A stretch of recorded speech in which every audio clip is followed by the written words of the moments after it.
Én tényleg teljesen véletlenül keveredtem ebbe a történetbe. Én népművelőnek készültem, és miután nem sikerült az első felvételi, 1 évet kihagytam, majd másodszor, amikor felvételiztem, és akkor is elutasítottak, akkor jött az, hogy Szegeden indult egy informatikus szak, ahol nem kellett felvételizni. Én lelkesen jelentkeztem, hogy ne kelljen dolgozni menni, és én az egyetemen találkoztam először számítógéppel. Abszolút. Még a középiskolában sem találkoztam. Teljesen érintetlen voltam a témában, és ott kezdtem el. És azért mentem a Logiklubba, hogy a fiúk segítsenek megírni a házi feladatokat, beadandó feladatokat. Így történt a találkozásom a számítástechnikával. És aztán így belesodródtam. Konkrétan belesodródtam, és megszerettem. A Logiklubot a város hozta létre, ez az ifjúsági otthon keretein belül egy számítástechnikai klub, ahol Commodore 64-esek voltak akkor már, meg néhány +4, Commodore +4, ZX Spectrum, régi klasszikus gépek, és azok a fiatalok, akiknek otthon nem volt számítógépe, mert nagyon kevés srácnak volt akkor számítógépe, oda jártak be egyrészt játszani, másrészt programozni, és ott próbáltak kurzort jobbról-balra vinni, vagy balról jobbra, vagy számokat sorba rakni, vagy valamilyen kezdetleges programot megírni. Ez volt a délutáni szórakozások iskola után. Iskola után volt nyitva a klub délután. Jártak, illetve basic tanfolyamokat tartottunk, még akkor basic programozás tanfolyamokat, amikor én oda mentem dolgozni. De én úgy kerültem oda, hogy kerestem segítséget, hogy valaki segítsen megírni a beadandó feladataimat. A cél az volt, hogy találjanak egy olyan helyet a fiatalok, ahol el tudják az időt tölteni, és nem a főtéren tekeregnek, hanem okosan valami jó kis szabadidős programot tudnak maguknak biztosítani, és ez egy nagyon-nagyon összefort kis társaság lett. Különböző iskolákból jöttek a gyerekek, de nagyon hasonló életkorúak, és összebarátkoztak. Jó kis kalandokat csináltunk együtt, kirándulásokat, sportoltak, fociztak délután, vagy logi után fociztak a fiúk, vagy a parádi táborok, ilyen kaland volt. Parádon volt az ifjúsági otthonnak egy tábora, egy állandó tábora, és minden nyáron kaptunk egy hetet, ahova elmehettünk, és akkor már hozták a saját gépeiket, csereberéltek a programokat, illetve demóversenyeket csináltak a fiúk, programversenyeket, különböző zenéket mértek össze, hogy ki a legjobb zene, ilyesmik. Én az ifjúsági otthonban a Logiklub vezetője voltam, tehát közművelődési előadó volt az én titulusom, azt hiszem. Én gyakorlatilag ilyen képesítés nélkül népművelőként dolgoztam. Én szerveztem a számítástechnikával kapcsolatos programokat. A klub délután volt nyitva, mondjuk 2-től este 7-ig, mert a gyerekek délelőtt iskolában voltak. Én délelőtt szervezési munkát végeztem, amikor nem volt nyitva a klub. Kapcsolattartás az iskolákkal, vagy programok szervezése, ilyesmi. Délután pedig tanfolyamokat, számítógép használati tanfolyam, vagy basic programozási tanfolyam, vagy egyszerűen csak nyitva volt a klub, és akkor bárki bejöhetett, bérelhetett egy gépet, és leülhetett játszani. Ha valaki jött, akkor legelőször is kellett jegyet váltania, és ha szeretett volna rendszeresen oda járni, akkor klubtagságit, ahhoz pedig mondjuk egy basic vizsgát kellett tennie, basic programozási vizsgát, basic nyelvben. És 2 terem volt, az egyikben a 64-esek voltak, a másik teremben pedig a +4-esek. A 64-esekhez jobbára csak a klubtagok férhettek hozzá. És aki már régen járt, az volt az erős, a falkavezér. És a kicsiket nem nagyon engedték oda. Akkor is, ha volt klubtagsági, akkor se engedték be. Ez egy olyan társaság volt, aki abszolút, hogy kell ezt mondani, hogy belülről fejlődött. Tehát nem volt szervezve, önszerveződött társaság. nevezzük így. Különböző iskolákból jöttek a fiúk, és csak a barátságon alapult, hogy ki volt szimpatikus, ki nem, ki kivel barátkozott. Jobbára minden hétköznap délután, illetve szombat délelőtt ott töltötték a szabadidejüket a srácok. Délután, amikor iskolából kijöttek, akkor odajöttek, és este hétig ott voltak, ott élték az életüket. Úgy kell elképzelni, mint azokat a srácok, akik elmennek mondjuk gördeszkázni, és együtt töltik a szabadidejüket. Ezek a fiúk a számítógép mellé ültek, és ugyanúgy együtt töltötték, együtt viccelődtek, később együtt mentek moziba, mert hogy ott jött egy ötlet, és akkor menjünk, és ment mindenki. Ott nem álltak össze csapata, ott játék ment. Később tudom, hogy már a klub keretein kívül álltak össze csapattá, és játékokat próbáltak fejleszteni, de ez már a 90-es évek közepén, végén volt. És szerintem az időtájt meg is szűnt az ifjúsági otthonban a Logi Klub.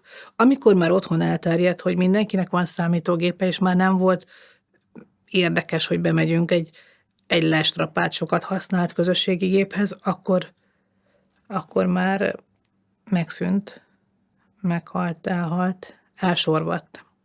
Ahogy a gépek leépültek, egyre jobb gépek jöttek ki, és nem volt az intézménynek pénze arra, hogy fejlesszen. Volt egy kollégám, aki ma Szingapurba dolgozik, és szerintem informatikával foglalkozik, a Kristóf András, aki abszurd néven ismeretes a számítástechnikai körökbe. Ő egyszer jött azzal, hogy szervezünk egy ilyen, nem emlékszem a nevére, cash partit, talán úgy hívták. Szervezünk egy partit, ahol programcserék, illegális programcserék folytak, illetve demoversenyek. És ez egy hétvégés rendezvény, 3 napos rendezvény, péntek délutántól vasárnap kora délutánig tartott. De a helyi vállalkozókat megkeresgélve próbáltunk szponzorokat szerezni, aki némi támogatást ad ahhoz, hogy legyen ajándék, legyen díja a versenynek, legyen valami értelme a fiúk részéről is. Az eszközöket szintén úgy kaptuk kölcsön, az elosztókat, monitorokat, hogy csak a gépet kellett hozni. Volt, aki hozta a monitorját és saját monitort, de akkor még ezek a képcsöves tévék és nagy monitorok voltak. 80-as évek vége, 90-es évek elejéről beszélünk. Az ifjúsági otthon az egy viszonylag nagy alapterületen elhelyezkedő létesítmény, ahol az összes termet megkaptuk erre az alkalomra, és asztalok, monitorok, tévék be voltak állítva, elosztók. Így kell elképzelni. Szerintem hasonlóképpen, mint a Csokonaiban is voltak hasonló rendezvények. Tehát a bázis megvolt, csak a gépet meg a programokat hozták a fiúk. Hát nyilván tudtuk, hogy történnek hasonló dolgok is, mert hogy a fiúk azért jöttek, mentek, illetve olvastak újságot, a Guru, Amiga magazin. Amiga volt az első talán, meg utána jött a Guru.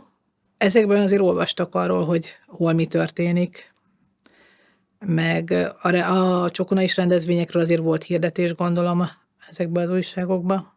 Én úgy emlékszem, hogy az András, talán ő hozta az ötletet, hogy kellene egy tábort csinálni, vigyünk föl parádra egy tábort, szervezzük ott meg, és az ifjúsági otthon vezetése támogatta ezt az elképzelést, biztosítottak egy hetet, hogy akkor mehetünk, ha X létszámmal megyünk, és ez ilyen 80-100 között volt a résztvevők száma. Az Amiga magazin adta a szakmai programot, és a szabadidős programot pedig mi szerveztük, akik az ifjúsági otthonban dolgoztunk. Itt voltak éjszakai túrák, strandversenyek, kis igazi szabadidős tábor, némi kis tudománnyal megfűszerezve, kis informatikával megfűszerezve. Ez egy országos rendezvény volt. Miután az Amiga magazinba kezdtük hirdetni, és legelőször az Amiga magazinnal mentünk, az egész országból voltak, Győrtől Békés Csabáig, mindenféle helyről, az egész országból. És olyanok, akik olvasták ezt az újságot, intenzíven érdeklődtek az informatika iránt. Ezek a fiúk jobbára ismerték is egymást, különböző rendezvényekről, hogy tartották a kapcsolatot valamilyen módon egymással. És ez mindig egy remek lehetőség volt, hogy találkozni személyesen és eltölteni egy hetet együtt. Ilyen igazi sátortábornak indult legelőször, mert akkor még nem voltak faházak fönt a Parádi táborban. Igazi beázós sátortábor, 8 ágyas sátrakkal, közös fürdővel és mindennel, ami egy nomád táborba kell, hogy legyen. Műanyag bögörés tea reggel a büfébe vagy az étkezőbe. Ilyen rendes iskolás tábornak tűnő dolog volt ez. Azzal a különbséggel, hogy nem csupa 11 éves volt, hanem mondjuk 14-től 24-ig mindenféle korú ember megfordult ott. Volt egy külön terem, ahol be voltak a gépeknek rendezve állások vagy helyek, ahol áramot tudtak szerezni, illetve volt, aki kivitte az áramot a sátrába, hozott hosszabbítót, és valahonnan szerzett áramot, valamelyik konnektorból, és voltak, akik sátorba nem mentek be a közösségi térbe. De az egyik terem az teljesen a gépeknek volt berendezve. Ez egy nagy faház, a sátortábor mellett volt egy nagy faház, ahol az étkező volt, illetve a gépterem akkor nekünk. Amikor gyerektáborok vannak, akkor ez a közösségi terem. Ez jobbára csak a számítógépről szólt, illetve a barátságról és a fiúk egymás között. Tehát lányok gyakorlatilag 2%-ba fordult elő, ha valaki elhozta a barátnőjét, de informatikus lány nem volt, egy se akkor. Ez hozzávetőlegesen 4-5 évig mentek ezek a táborok. Először egy 60-70 fővel indult, és innen fejlődött akár 100 főig is föl, ahogy egyre népszerűbb lett, vagy ismertebb lett. Hát nyilván az évközi, évente 2-szer volt Kecskeméten rendezvényünk, egy őszi és egy tavaszi, nyáron pedig a tábor. De minden napra volt valamilyen szórakoztató program is. Gondolkodom, hogy ki volt. Próbálok el, bocsánat, egy kicsit mélyen van a verem alján az összes emlékem, hogy ki volt az, akit meghívtunk. Érdekes személyiség. Azt hiszem, hogy humorista volt mindig, talán a Nagy Bandó volt egyszer, vagy valaki. De azt hiszem, hogy Nagy Bandó volt egyszer nálunk. Éjszakai túra volt, minden napra volt valami, nappali túra. Elmentek Kékes túrára a fiúk, ami onnan egy ilyen 20 kilométer. Egy komoly egész napos túra volt onnan a Kékesre fölmenni, és ez mindig nagy kaland volt, hogy ki csinálta meg a legklasszabb a tábortűz volt. Utolsó este hatalmas nagy tábortüzeket lehetett csinálni, és mivel nem kisgyerekek voltak, a fiúk elmentek fágyűjteni az erdőbe, és mágiát raktak. Igazi óriási hatalmas tábortüzeket. Én azt gondolom, hogy ezekben az években, amikor én részt vettem ebben az eseményben, akkor a PC az még nem volt jelen az otthoni számítógépparkban. Nálunk volt egy darab, de nem voltak rá még játékprogramok, még nagyon-nagyon kezdetleges programok voltak, illetve fekete-fehér vagy monokróm monitorral működtek, nem voltak színesek. DOS volt rajta, és azon, hát én nem emlékszem játékokra, nem nagyon. Vagy ha játék volt, akkor ilyen nagyon-nagyon kezdetleges. És a fiataloknak elsősorban akkor érdekes egy dolog, hogyha lehet vele játszani. A szoftverrendőrségtől már akkor is féltünk, hogy egyszer csak lecsap ránk, de megúsztuk. Az illegális másolatok azok teljesen természetesek voltak, abszolút minden játékot szabadon másoltak. És ami még nagyon remek volt, hogy nem voltak ilyen rettenetes vírusok, mint mostanság. Nem kell. Oké, féltünk attól, hogy nehogy begyűjtsünk valamit, de nem volt ennyire durva abban az időben. Ezért szabadon másolt mindenki lelkesen, és mivel még nem is volt tilos, szerintem akkor még szoftverrendőrség sem volt. Én úgy gondolom, hogy akkor nem volt ilyen módon tiltva a másolás. Én azt hiszem, hogy nem azonosítom ezt a kettőt egymással, tehát nem kötöm a szocializmushoz és a nyugathoz a számítógépek elterjedését és a szabad áramlását a dolgoknak. Ezt én nem kötöm össze.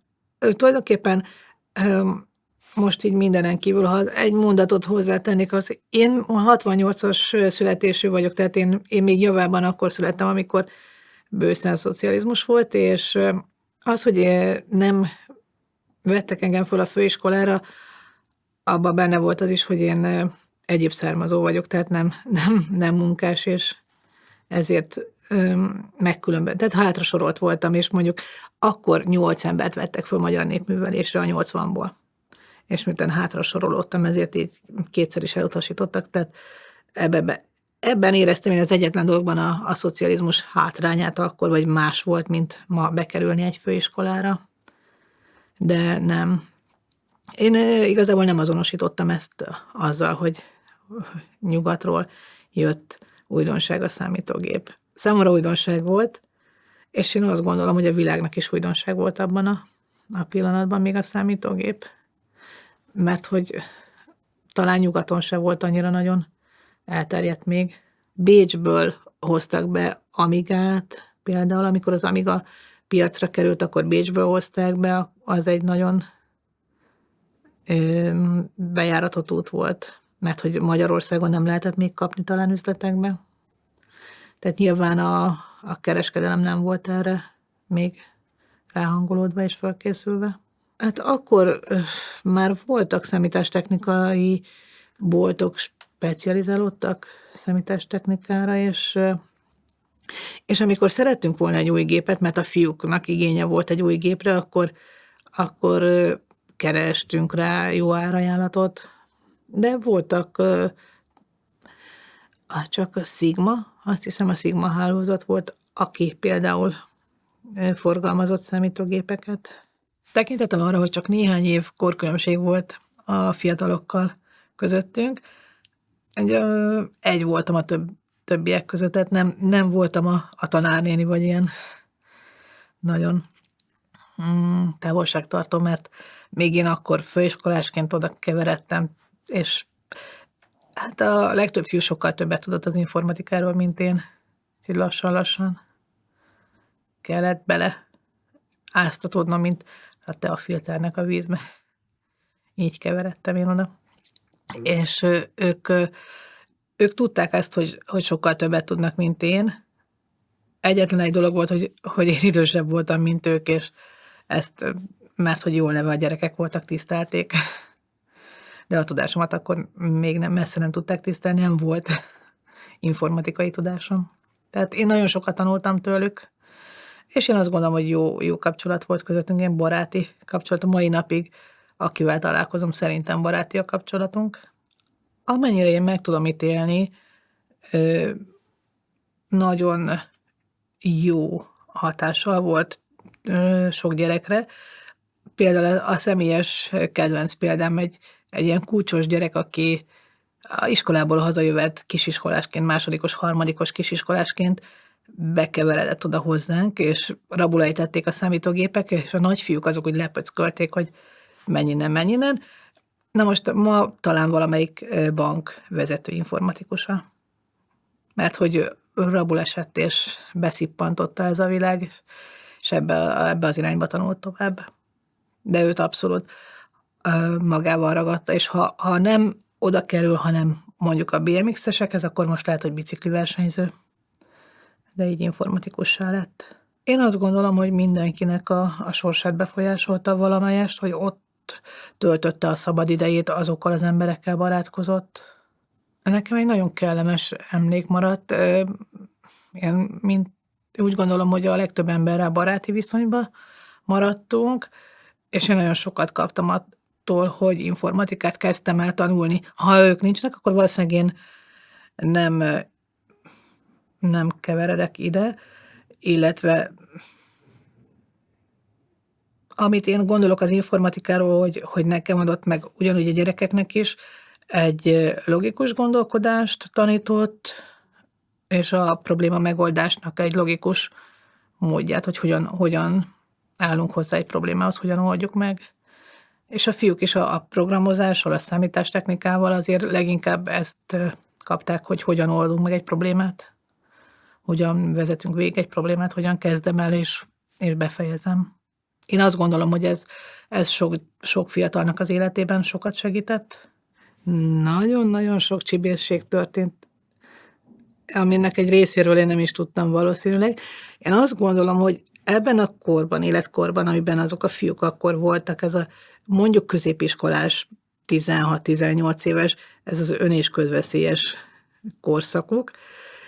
Azt tudom, hogy akkor vonultak ki az orosz katonák Magyarországról, és valahogyan egy csomó mindenféle hadi eszközt szereztek, és életveszélyesek voltak ezekkel. Ugye a hegyekbe ott lehetett vadulni, távol a szülőktől. Ez volt az egyik ilyen rémisztő dolog, hogy mit hozott magával a kézigránátot, éles-e vagy nem éles, és kinek hiányzik a keze vagy a lába a tábor végére. De szerencsére mindenki éppen megúszta. Azt hiszem, akkor fedezték föl, vagy tanulták kémiából, hogy káliumpermanganát, glicerines végbélkúp és alufólia egy csőbe, hogyha ez beletömködik, akkor lehet vele robbantani.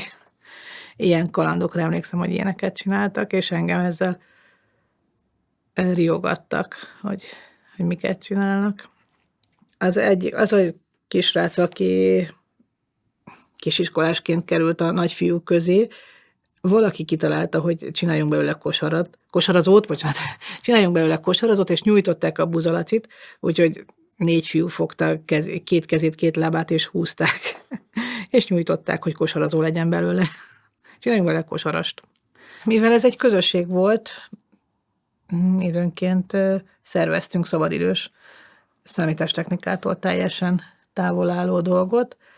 Az ifjúsági otthonnak volt túravezetője mindig, és egyszer az egyik túravezetővel elmentünk, a Mecsekbe voltunk túrázni, egy turistaházba, ahol nem volt villany, csak gyertya és fatüzelésű kályha. Ott abszolút nomád körülmények között töltöttünk egy hétvégét, és nagyon-nagyon-nagyon szép kis túra volt. Én erre emlékszem, az egyik ilyen túrára. A fiúk kint voltak az udvaron, ott valamit csináltak, mondjuk az András, a kollégám, ő harcművészetet tanult, és bemutatózott a fiúknak, és kint röhöréztek, hangoskodtak kint az ajtó előtt, kiment, kilépte, és akkora pofont kapta, ami mindenki nagyon jót derült, mert hogy bemutatta, hogy hogyan kell megállítani az ütést, mielőtt elérni az embert, de nem sikerült, és én kaptam egy hatalmas nagy pofont.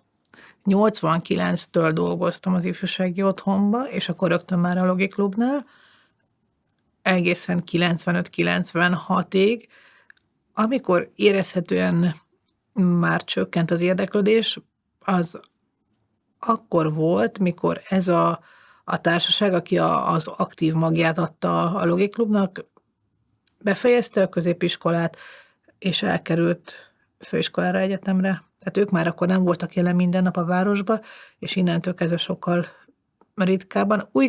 Második generáció már nem nőtt ki a klubból. Akkor már mindenkinek volt otthon számítógépe, és nem igényelték a közösségi gépeket. Az ifjúsági otthon számítógépparkja elavult, nem volt lehetőség arra, hogy továbbújítsák őket, és így elfogyott a lendület. Én azt gondolom, hogy attól, ahhoz, hogy ez közösségé alakuljon, ehhez nem csak a hely kellett, nem csak a számítógép, hanem kellettek azok a közreműködők, akik ott voltak, és minden nap ott voltak, minden nap meg lehetett találni, mert ezek a fiúk nem csak azért kerestek meg engem vagy a kollégáimat, hogy hogyan kell beindítani a gépet, vagy hogyan másoljon át egy programot, hanem a mindennapi kis lelki problémáikkal is odajöttek, és egy picit ugye egy közösségben éltünk, és tudtunk egymásról sok mindent. Tehát nagyon-nagyon meghatározó volt a közösség kialakulásában az, hogy ki van ott, és hogyan tartja a kapcsolatot a fiatalokkal. És abban volt nekem szerencsém, hogy közel voltam életkorban hozzájuk. Tehát egy olyan kapcsolat tudott kialakulni, ami egy bizalmi, baráti kapcsolattá tudott válni. Ha ezt a szót használom, vagy ezt a kifejezést, hogy elitista, ez a tudásban elitista. Tehát a számítógéphez való hozzáállásukban, és ha valaki tudott annyit, vagy megközelítőleg annyit, akkor elfogadták, de ha nem értett hozzá, akkor nem engedték be. Különböző iskolákból jöttek, tehát nem egy iskolából. Volt, aki szakmunkásképzőbe járt, volt, aki gimnáziumba.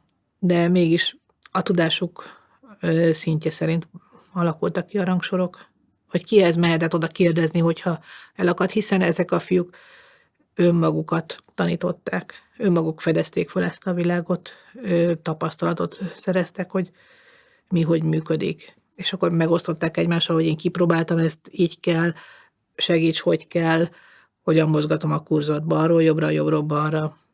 Nem könyvből tanulták ezeket, hanem tapasztalatból, meg egymástól. Nagyon sok mindent tanultak egymástól.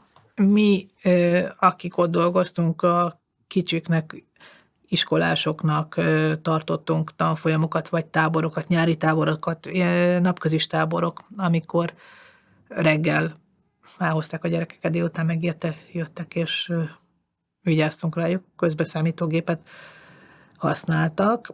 Volt folyamatos informatikával kapcsolatos előadások sorozata, számítástechnikai újságírót hívtunk, és akkor mindenféle okos dolgokról mesélt, vagy csak volt egyszer a Rekognitáról, ez a szövegfelismerő programról, egy előadás, vírusokról, egy újságíró. Akkor ez egy nagy újdonság volt, hogy van olyan, hogy számítógépes vírus. Érdekes volt. Tehát néhány tudományos ismeretterjesztő előadást is szerveztünk évközben. Ezt talán ők tudnák megmondani, hogy mi motiválta őket. Én azt gondolom, hogy belső motiváció volt, ilyen saját belső motivációja, hogy megtudni valamit, kipróbálni valami újat, amit más még nem próbált. Programot írni. Az egy nagyon érdekes dolog volt programot írni, és olyat, amit még soha senki nem írt meg. Az újdonság varázsa motiválta őket szerintem. A felfedezés és az újdonság. Nagyon éles határvonal volt, hogy ki az, aki kapcsolatba kerül a számítógépekkel. Az én tudomásom szerint az oda járó gyerekeknek egyetlen egynek volt az édesapja programozó, aki a szüvnél dolgozott. Az összes többi fiatalnak szüleinek semmi köze nem volt a számítógéphez, legalábbis én nem tudtam róla. Ez egy teljesen új generáció lépett akkor ki a világba, aki akkor fedezte föl az informatikát és a számítástechnikát. Idősebbek nem jöttek a Logiklubba. Próbáltunk tanfolyamot szervezni, számítógép kezelő tanfolyamot, hogy hogyan kell bekapcsolni és használni, de nem volt igazán nagy érdeklődésre, mert akinek kellett használni a munkahelyen, annak egy programot kellett használni, és amikor azt a programot megkapták, betanították, akkor megtanították neki a könyvelőprogramot, és más nem is érdekelte ebben a témában. Csak az adott program, azt pedig oktatták, aki átadta a programot, az oktatta. Amit egyébként én ma látok, mint informatikát tanult felhasználó, hogy a felhasználók, aki használja a számítógépet, az jobbára autodidakta módon tanulta, és nagyon hézagosak a tudása. Tehát nagyon kevesen vállalták azt, hogy akkor most elmegyek, és tényleg megtanulom rendesen, hogy hogyan működik egy Excel. Ismer bizonyos részét. az Excelnek, vagy tudja a Word-öt kezelni, és itt nagyjából kimerült a tudása. Komolyabb programokat csak az használ, akinek szüksége van rá. Szerintem nem volt lehetőségük a fiataloknak akkor intézményes kereteken belül megszerezni a tudást, ezért próbálkoztak önmaguk, mert nem is nagyon tudtak hova menni. Nem voltak felkészült tanárok. Ez nem úgy alakult ki ez a dolog, hogy lehetőség lett volna felkészült tanárnak lenni. Én próbálom kiszámolni, hogy mikor. Szerintem 88-ban kezdtem a főiskolán, és akkor még PL1-et tanultunk, mint programozási nyelvet, a nagygépes programozási nyelv PL1, és lyukkártyára kellett leadni a programot. Lelyukasztották lyukkártyára, lefuttatták, és visszakaptuk a hibalistát. És aztán újra kellett írni az egészet szép nagy papírra. Tehát akkor indult minden. Számítástechnikai oktatás az egyetemen is ilyen nagyon nehézkes volt, vagy nehezen elérhető.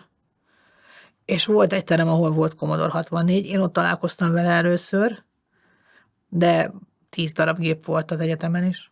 Meg volt a nagy gép, ahol le kellett adni a programot lyukkártyára, lelyukasztatni és lefuttatni. És nagyon-nagyon gyors robbanással kerültek be a személyszámítógépek az országba, meg a világba is, azt hiszem, tehát nem csak itt. És akkor még nem volt felkészült oktatógárda hozzá. Ma már van, ma nem tudom, hogy miért nem oktatnak rendesebben. Én nem tartom rendesnek ezt az oktatást, de ez csak az én személyes véleményem, és ezt titokban is tartom. Ami nekem nagyon érdekes most már, és gondolom, hogy te fiatal vagy, és más világban élsz, hogy annyira fölgyorsult, és ha már nem pörög minden, akkor az már nem is érdekes, de itt tényleg úgy történtek a napok, hogy 2-kor az iskola után megjöttek, ledobták az iskolatáskát, beül a számítógép elé, betöltött valamilyen játékot, szépen lassan, internet nem volt, és floppyról betöltötte az Amigába, vagy a Commodore 64-be a programot, és mondjuk este 7-ig játszottak. És amikor már nagyon menőség volt, akkor pedig 2 gépet összekötöttek, és lőtték egymást. Iskola után megérkezik, ledobja a táskáját valahova egy sarokba, leül, és este 7-ig, amíg nincs záróra, addig játszottak. És utána ment haza, és írta a leckéjét, és készült a másnapra. És nap után így ment.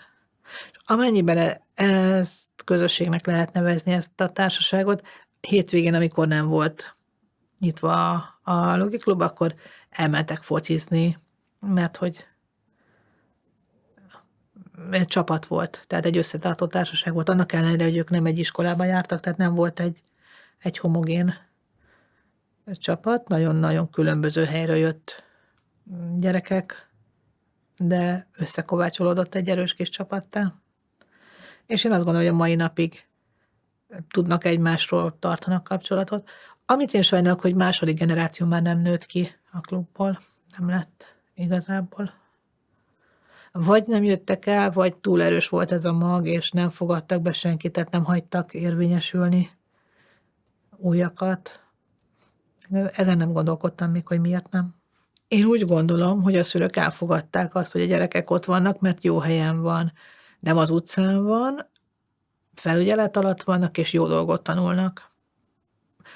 Én kevés szülővel találkoztam, nem nagyon foglalkoztak már akkor a középiskolás gyerekek mindennapjaival, és ezek a gyerekek még busszal jártak, gyalog jártak, nem kellett ajtótól ajtóig vinni őket autóval. Tehát önálló életet éltek akkor már, kamaszok, és nem bánta senki, hogy ott vannak, mert ott nincsenek rossz helyen.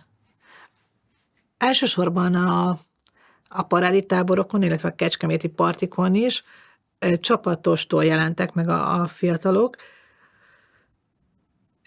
Az ország különböző városaiban A Logi Klubhoz gondolom a Logi Klubhoz hasonló szervezettségben tevékenykedhettek. Akire én emlékszem, a pécsiek például, a Musler Péter, a Dragon Gyuri, aki már nincs közöttünk, 4-6 főből álló csapat, akik játékokat írtak, és volt közöttük, aki zenét tudott, volt, aki grafikát tudott, volt, aki össze tudta rakni ezeket egy programmá, tehát programozó. Így állt össze egy csapat, és ők hoztak a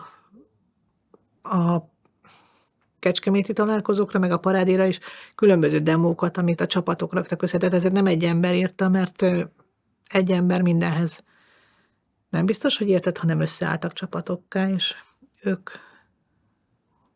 hoztak programokat. Aki nagyon érdekes személyiség volt, a Kossuth Attila.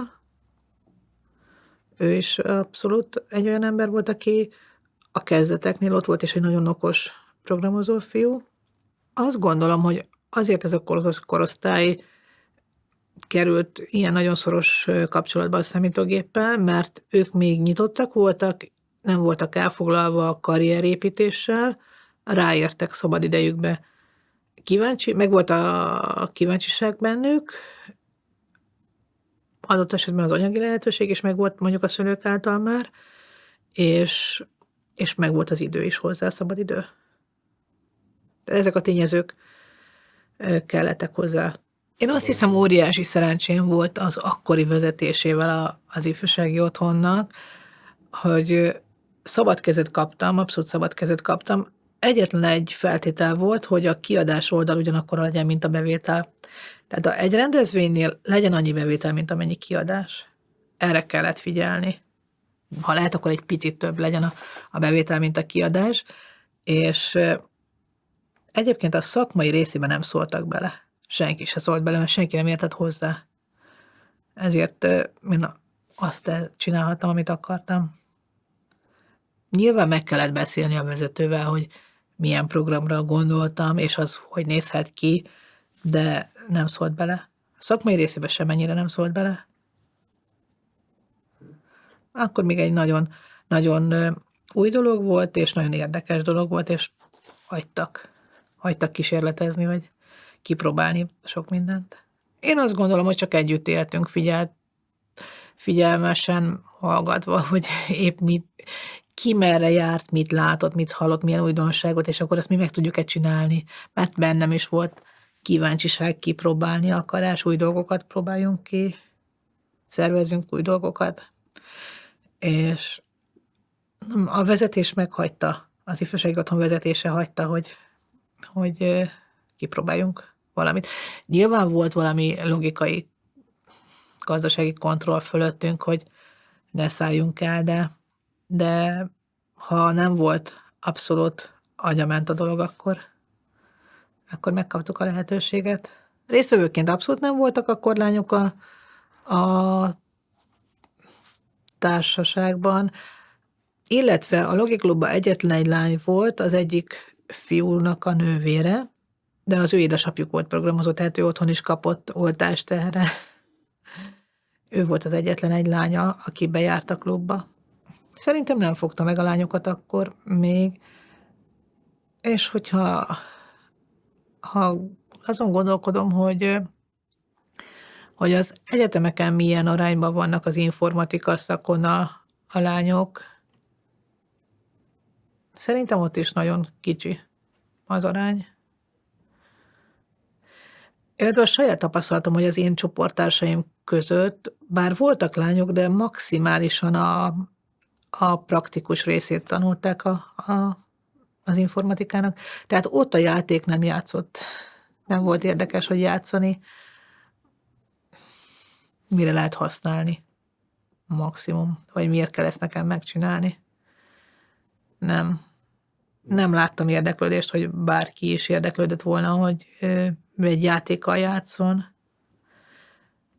Talán nem is engedték oda legelőször a lányokat a számítógéphez, de a mai tizenévesek között, ahogy látom, ott is a lányok nem érdeklődnek az informatika iránt. Maximum a Facebook érdekli őket.